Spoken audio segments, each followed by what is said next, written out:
aujourd'hui.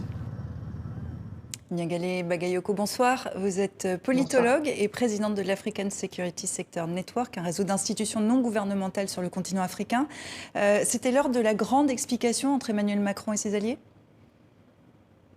C'était l'heure de la clarification, plus exactement, je dirais, avec un discours qui, me semble-t-il, a cherché à démontrer de manière inédite la façon et la raison de l'engagement français. C'est-à-dire que le discours du président a été davantage axé sur la façon dont les populations civiles sont aujourd'hui la cible à la fois politique, mais surtout physique, en termes de violence des groupes terroristes.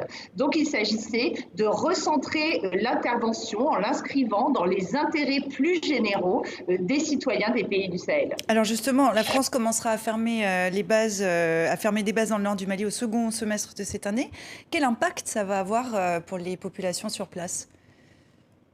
Alors malheureusement, même si dans la rhétorique, les populations sont davantage prises en considération, l'approche reste tout à fait proche de ce qu'elle était. Alors il y a un décentrage, une délocalisation, je dirais, de l'intervention française vers le Niger en quittant une partie du Mali et également la volonté de mobiliser davantage les forces françaises prépositionnées, notamment celles de Côte d'Ivoire, qui ont été nommément cités dans l'intervention du président, pour faire face à l'extension géographique de la menace. Mais on reste toujours, aussi bien à travers la mobilisation de la mission de formation IUTM que de la Task Force Takuba, dans une approche qui reste extrêmement classique de formation, d'appui, de conseils, d'équipements qui ont démontré toutes leurs limites au cours des dernières années.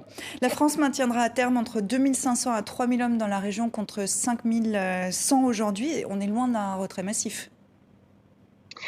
On est loin d'un retrait massif, mais on a l'espoir que ces effectifs français vont être suppléés par davantage d'effectifs européens.